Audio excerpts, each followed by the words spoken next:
Welcome back to PT for Longevity. Today we are going to be working on our standing power moves. So go ahead and look to your right on the screen if you would like to check out our other power move videos on the rest of our channel. If you are new to power moves, it's spelled PWR and they stand for Parkinson's Wellness Recovery. Although, as I've mentioned in other videos, it is not just for people with Parkinson's, but it does target a lot of things that are difficult for people with Parkinson's, and it's very beneficial for many reasons.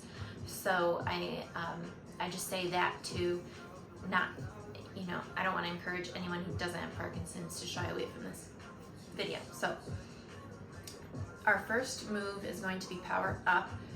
We do up, rock, twist, and step. So power up, you can choose if you'd rather do that from the chair because it's a squat to standing with your arms up. Many people, especially Parkinson's, tend to get their squats shallower and shallower.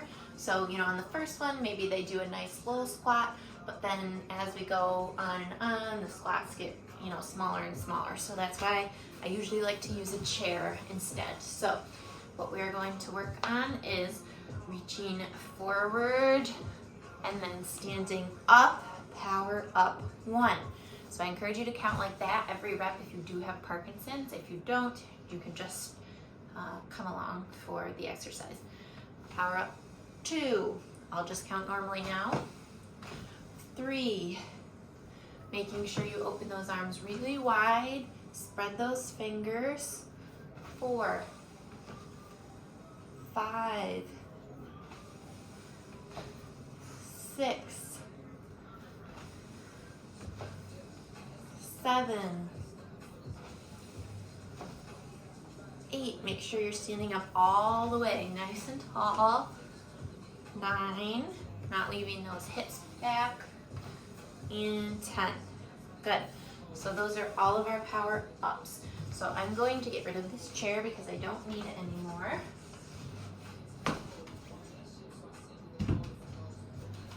Alright, so next up we have our power rock. So this one starts with feet wide, 2 variations. One's a little bit harder. So the way this looks is we get all of your weight on one foot. There's really nothing here. It's just kind of like a kickstand to make sure I'm balanced. Reaching up higher with this hand. They both face forward. You look up at that hand, fingers are spread just like with all the other moves. And then you'd come back. If you want a little bit more of a balance challenge than that, actually take that foot up off the floor. So that might be what I'm gonna do for these reps. If you feel like you can do that, I encourage you to do it that way.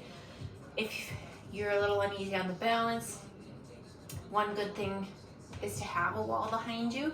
So if you're gonna lose your balance backwards, the wall is right there.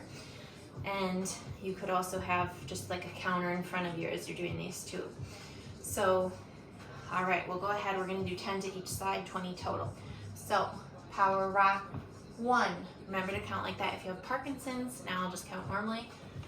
2, 3, spread those fingers nice and wide. 4, 5, even harder is a little extra reach. 6, not just kicking that leg up, but reaching. 7, 8, 9, 10. So I'll show you what it looks like for the next 10 without the other foot leaving. Toes still point forward. 11, 12, 13, 14, 15, don't forget about that backhand. 16, 17, 18, 19, 20. Okay, so we've got our up and rock done. Next up is twist. So arms go out nice and wide, fingers are spread, and we turn and twist. So again, if you're a little uneasy on the balance, have a wall behind you. If you feel pretty confident, I actually encourage you to have open space behind you because if I didn't have that wall there, I can really twist and clap and turn. For video purposes, I'm just gonna stay up against the wall, but I encourage you to do whatever's hardest. And now I want you to pay attention for a second just to my legs and feet. If you've ever practiced a golf swing or seen someone, you know that back leg twists in. So that's exactly how we're going to do these moves. That rotation of the hips becomes difficult with Parkinson's.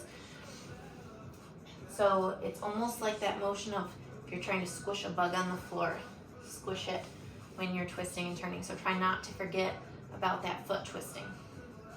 So open up nice and wide. I'm gonna do 10 on each side.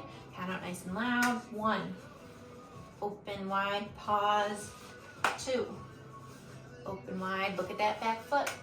3, open. 4, 5, 6, 7, 8, 9, 10, 11, 12, 13, 14, 15, 16, 17, 18, 19, and 20. Okay, last one is our step. So this is usually the most challenging for balance and for the similar reasons to seated. So you're trying to take a big step out and turn that foot out 90 degrees, the foot, the knee, the hip, to face the opposite wall. So a big step. The other thing that's hard is twisting your palms all the way up to the ceiling. So not forward, but even further to the up position, shifting some weight into that leg, stepping back in. Okay, so if that's really challenging, maybe you have a chair in front of you to hang on so you don't put that back arm up. So, you know, if the back of the chair is right here, I can keep one hand on there, do the step, come back in, switch hands.